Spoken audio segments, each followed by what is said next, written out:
Hello friends, welcome to my channel Sadhana's recipe. আজ আমি share করব কাঁচা আমের শরবত রেসিপি। এই প্রচণ্ড গরমে কাঁচা আমের শরবত খুবই উপকারী এবং স্বাস্থ্যকর। কাঁচা আমের শরবত করতে হলে প্রথমে আমাদের যা লাগবে তা হলো কাঁচা আম।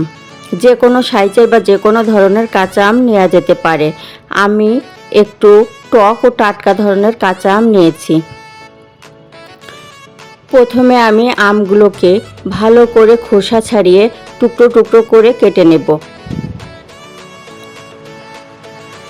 এই যে আমি এরকম খোসা ছাড়িয়ে টুকরো করে কেটে নিয়েছি। ছোট টুকরো করে কাটলে ব্লেন্ড করতে ভালো হবে।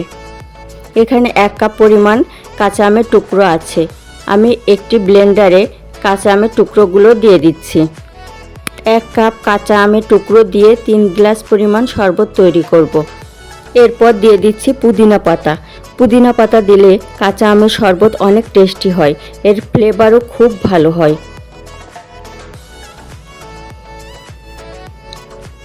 এর মধ্যে দিয়ে দিচ্ছি 3টি কাঁচামরিচ 2 টুকরো করে ভেঙে রাখা আছে, এগুলো দিয়ে দিচ্ছি। এরপর একটি লেবু আমি রস করে নিয়েছি, রসটা পুরোটাই দিয়ে দিচ্ছি। লেবুর রস আমাদের শরীরকে সতেজ করে রাখে। এরপর দিয়ে দিচ্ছি 3 টেবিল চামচ পরিমাণ চিনি। আপনারা চাইলে এর থেকে কম বা বেশিও দিতে পারেন। এরপর দিয়ে দিচ্ছি বিট লবণ 1 চা চামচ পরিমাণ। 1 চা চামচ পরিমাণ গোলমরিচের গুঁড়া দিয়ে দিচ্ছি।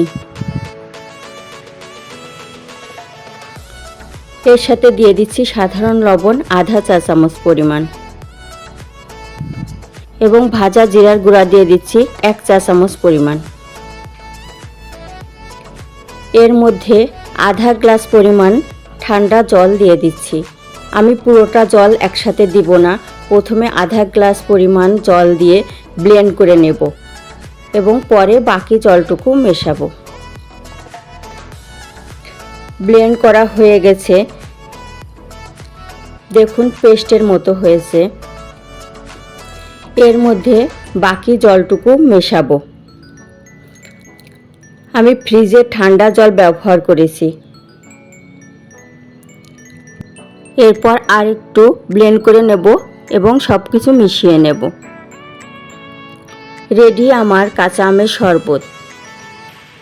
বরফের টুকরো দিয়ে পরিবেশন করছি।